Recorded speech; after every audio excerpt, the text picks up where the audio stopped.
Ok, ahora sí, perfecto, ya veo que sí. Disculpen, bueno, estamos de regreso y gracias por seguir con nosotros y acompañarnos en este programa Voz para el Cambio. Vamos a conversar ahora con el maestro Dionisio Hernández. Pues el maestro ha sido director de la Escuela de Estadísticas y es un experto en estos temas que tienen que ver con el censo. Y ahora mismo se está realizando el censo, el 10º censo. El país se aboca hacia hacia el censo número 10 que se va a realizar del día 10 al día 23 de noviembre. Entonces, esto es muy importante porque con esto tenemos las diferentes herramientas. Ah, bueno, maestro, estamos de regreso. Qué bien. Conversaba sobre lo importante que es el censo y sobre que usted es un experto en estas cosas y usted es que nos tiene que hablar de esto. Como hemos visto en la prensa, el presidente ha conversado de eso, ha dado instrucciones de las diferentes comisiones. Y una cosa interesante es que la Universidad Autónoma de Santo Domingo, como decíamos ahorita, en ese papel que tiene, va a dar asistencia al censo. Así que convérsenos, maestro, por favor, y explíquenos un poco más sobre todos los pormenores que se están presentando, qué podríamos esperar y demás. Adelante, maestro. Bien, el censo es un tema altamente importante y no es un invento de los dominicanos. En el mundo se ha hablado de censo desde la primera referencia que se tiene de censo, la tenemos desde China. En el año 2238, el emperador Yao ordenó hacer un censo sobre actividad agrícola, actividad industrial, actividad de comercio. Repito, en el año 2238 antes de Jesucristo.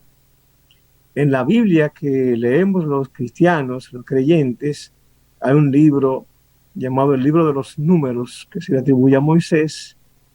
En ese libro hay un censo que hizo Moisés y Moisés, según Eusebio Hierónimo, conocido en el mundo cristiano como San Jerónimo, Moisés se entiende que murió en el año 1591, 92, por ahí, aunque los rabinos del judaísmo entienden que murió un poquito después, 1271 antes de Cristo.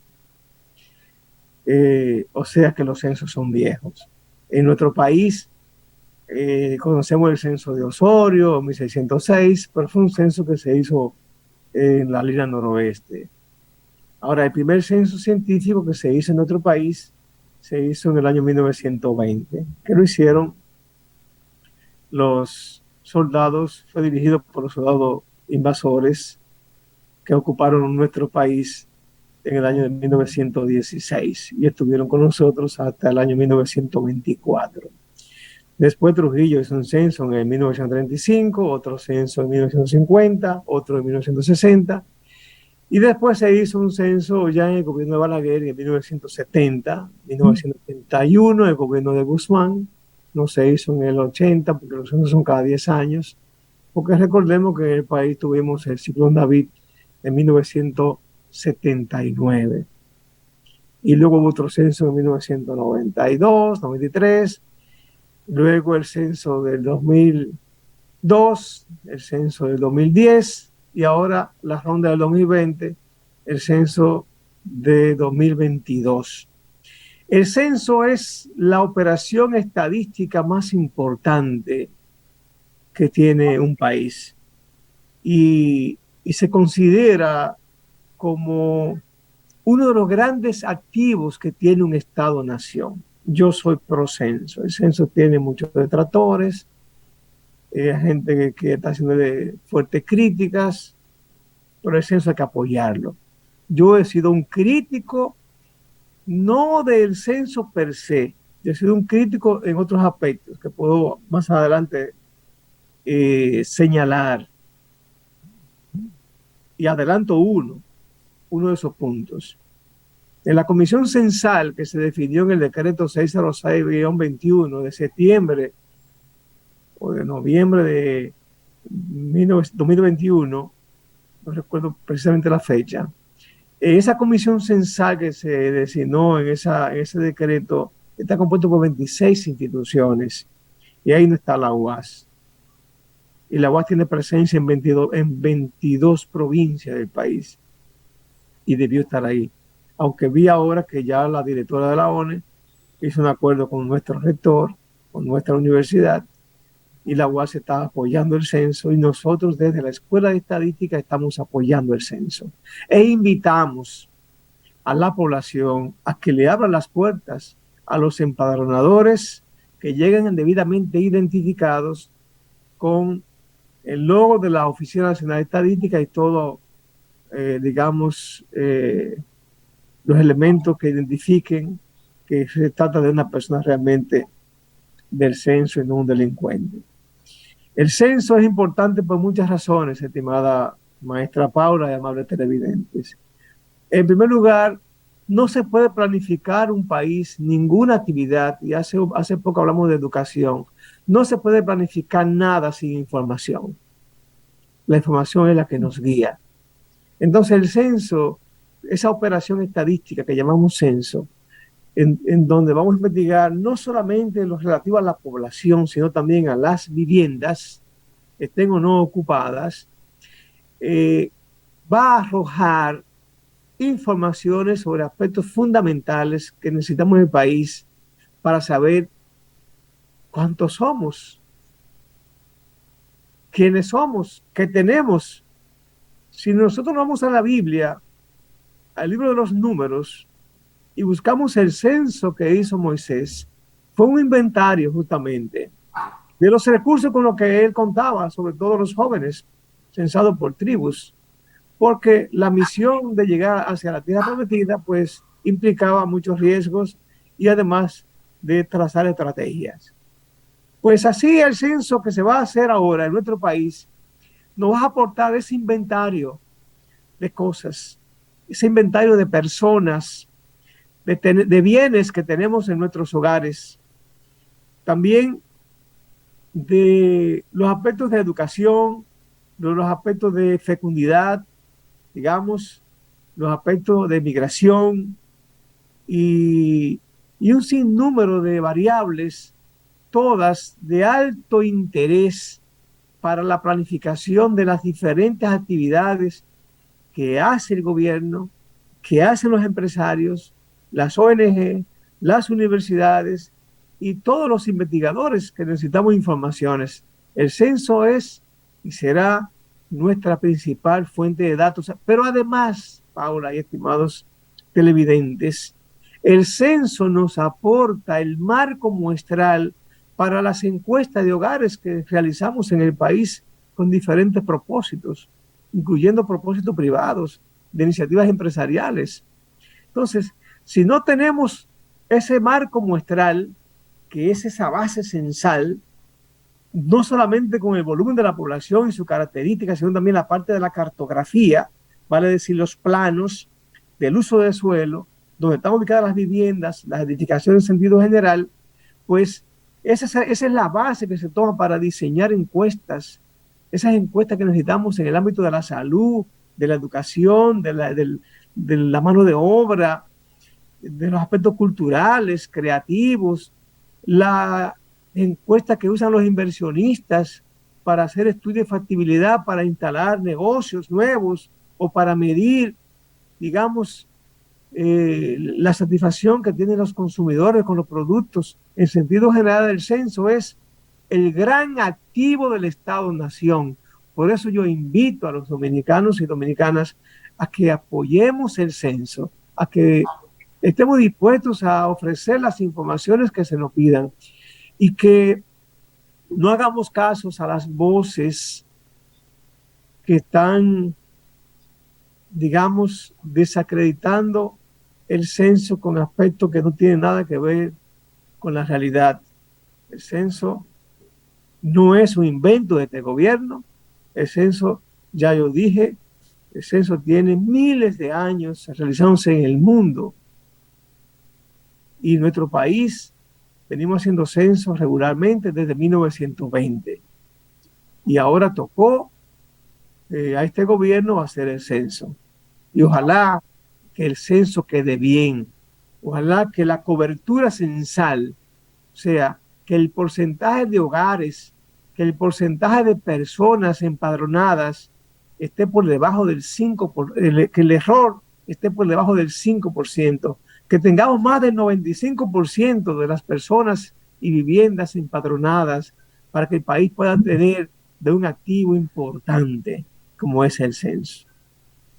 Maestro, yo escuchándole, pienso que a veces la gente puede tener una idea equivocada de lo que es un censo y pensar que es una simple actividad sin darle la importancia de relevancia que usted está explicando, porque a veces no tienen ni idea de para qué se utiliza esa información.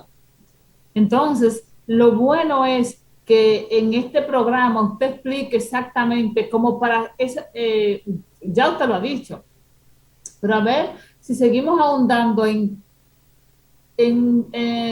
práctico, la práctica, como para qué nosotros utilizamos esta información, para que la gente entienda la importancia que esto tiene, lo relevante de esto, y nosotros como población nos aboquemos a apoyar este proceso, que en vez de estar en contra, porque no tenemos ni idea de qué sucede, lo apoyemos para que, como usted dice, quede lo mejor posible, porque lo vamos a necesitar, porque como usted dice, esos datos van a ser relevantes para planificar el mejor país que queremos, para planificar en educación, planificar en todas las áreas.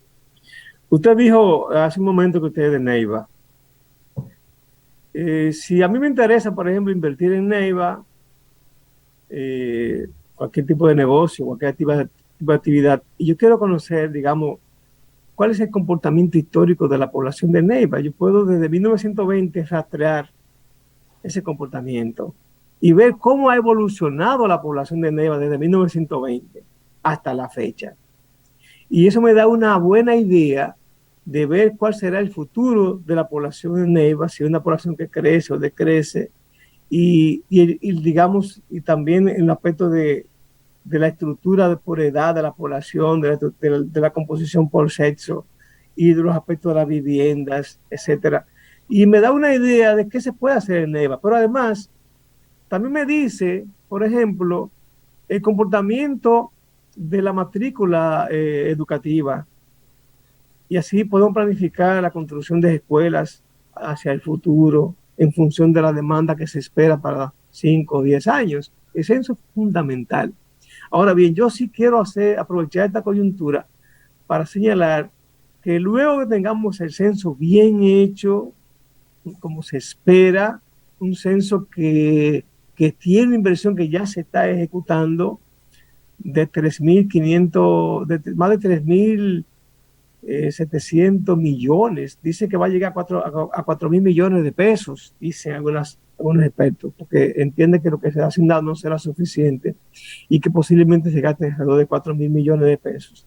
Es una inversión muy importante que el país no puede darse el lujo de que se pierda, porque vamos a perder todos. Ahora, ¿qué yo he planteado en muchos escenarios? En muchos países del mundo ya están reduciendo los censos. Hay muchas variables que ya no la están midiendo a través de censos, sino a través de registros administrativos. Por ejemplo, el censo de Estados Unidos, el último censo, 2020, tenía 9 preguntas. Nuestro censo tiene 67 preguntas, o tendrá 67 preguntas. Hay países como los países nórdicos que ya están prescindiendo de los censos. ¿Y a qué estamos apostando? Al fortalecimiento de los registros administrativos. ¿Qué son los registros administrativos? Por ejemplo, cuando una persona nace hay que declararla. O sea, se declara el nacimiento. Y luego, esa persona, si se casa, hay un acta de matrimonio. Y también, cuando ese estudiante va a la escuela, pues se registra en la escuela y se le asigna un registro de estudiante. Y bueno, y cuando va a la universidad también se registra en la universidad. Y de repente tenemos muchos registros sobre personas. Y aquí hay buenos registros. Los registros educativos son muy buenos. El registro civil es excelente. Y tenemos que abogar por el fortalecimiento de los registros administrativos para depender menos del censo en el futuro para los fines de planificación. Pero eso implica, para mí, desde mi punto de vista, dar un segundo paso o un primer paso, que es la actualización de la ley que rige la Oficina Nacional de Estadística, que es una ley de 1959. Nosotros estamos abogando desde la Escuela de Estadística para que aquí se apruebe el Instituto Nacional de Estadística. Sería un organismo con cierto nivel de autonomía para que pueda trabajar sin la injerencia de los partidos, de los políticos, de los gobernantes de turno, para que ahí los profesionales que se contraten no tengan el miedo de que van a ser movidos cuando llegue un gobierno que no sea afín. Y hoy día esa es la onda a nivel mundial, de que las instituciones que rigen el sistema estadístico nacional en todos los países del mundo son instituciones autónomas. Lo encontramos en todo Centroamérica, lo encontramos en Europa, lo encontramos en Norteamérica, pero nosotros, nuestra Oficina Nacional de Estadística es una dependencia del Buró del Ministerio de Economía, Planificación y Desarrollo. Me jugó un poquito la mente. En Estados Unidos, el Buró del Censo es una dependencia del Departamento de Comercio, pero tiene autonomía de gestión. Nuestra ONE no tiene autonomía de gestión. Es una dependencia del Ministerio de Economía, Planificación y Desarrollo. Y en el Congreso ya cursó un proyecto de ley que sometió Félix Bautista hace unos años, no pasó. Hay un nuevo proyecto que tiene Farideh Raful, que es la senadora del Distrito Nacional. Ojalá que se someta, se reintroduzca de nuevo y que todos apoyemos que aquí se cree el Instituto Nacional de Estadística. Pero con el censo hay que apoyar el censo. El censo es una gran necesidad. Y hay un segundo censo, ya que te me da este tema, este pie de amigo, que el país necesita con urgencia. Yo diría que con más urgencia que el censo de población y viviendas. Quizá parezca algo descabellado. Es el Censo Nacional Agropecuario. El último Censo Nacional Agropecuario en nuestro país fue en 1982. Tenemos una deuda de 40 años, que aquí no se hace un censo agropecuario. Y nuestro país en gran medida depende de la agricultura. Y si nosotros no tenemos una agricultura buena y planificada, entonces vamos a tener problemas. Ya de hecho lo tenemos. Porque las actividades agrícolas hay que planificarlas. Fíjense que yo empecé diciendo que el primer censo que se conoce en la historia se hizo en China en el año 2238. ¿Con qué finalidad?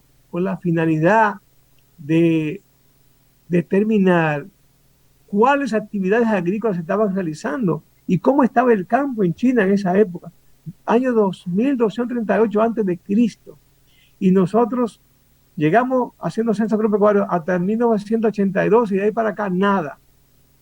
Es una deuda que tiene la ONE, que tiene el gobierno, no todos los gobiernos, con nuestros planificadores en materia agropecuaria.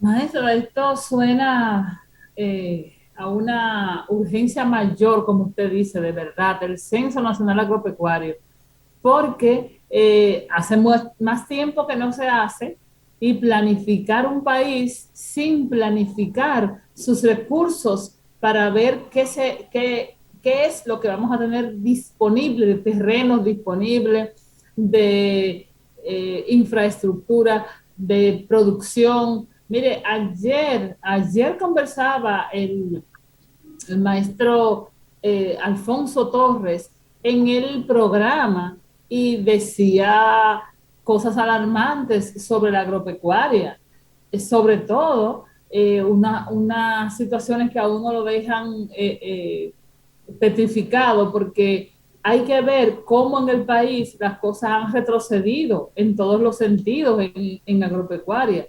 Entonces, podríamos decir que a lo mejor es como consecuencia de esa no planificación. Ayer comentaba don Alfonso Torres cómo los mejores terrenos para agropecuaria están utilizados, están sepultados sobre cemento,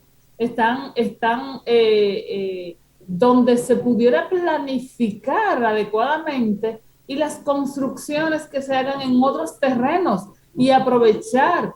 ¿Cómo es posible que los mejores terrenos, tareas y tareas, kilómetros y kilómetros de buen terreno estén siendo utilizados para pistas de aterrizaje, para aeropuertos, para construcciones de vivienda? Esto no tiene sentido. Y si planificáramos las cosas, si nos informáramos, esto a lo mejor no ocurriría. Definitivamente.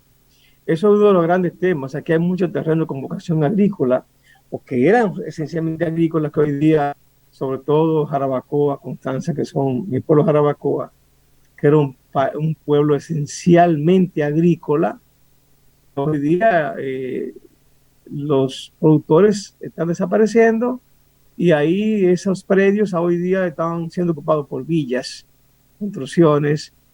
Entonces, se necesita ese censo. De hecho, el censo que se va a ejecutar en el país a partir del próximo día 10 de este mes tiene una o dos preguntas sobre productores agropecuarios. Eso se hace generalmente en los censos con la idea de identificar a los productores agropecuarios para luego entonces tomar eso como base para el censo agropecuario. Pero no se escucha hablar del censo agropecuario. Eso se va a quedar así. Y ojalá que ya este presidente, este gobierno tendrá tiempo de hacerlo, porque un censo no se toma 2 años. El censo actual empezó a planificarse en el año 2016 y obviamente que se iba a hacer en el 2020 y alegando el tema de COVID no se ejecutó, pero estamos hablando de más de 4 años de planificación. Entonces, si el Censo Nacional de Población y Viviendas, que se realizará a partir del próximo día 10 de este mes, que incluye dos preguntas sobre productores agropecuarios, ya nos da ese dato, pues podemos entonces a partir de ahí comenzar a planificar el Censo Nacional Agropecuario, que es una urgencia. Yo he dicho que nosotros no solamente debemos producir para los 10.7 millones de habitantes que estima la ONE que tenemos aquí, sino que tenemos que producir para igual número de población que tiene Haití, y tenemos que producir para los 7 millones de turistas que nos visitan, según el Ministerio de Turismo. De repente aquí hay que producir para alimentar en un momento determinado a cerca de 25 millones de personas. Porque ¿qué es lo que comen los turistas en los hoteles? ¿Y qué es lo que comemos todo el día en la casa?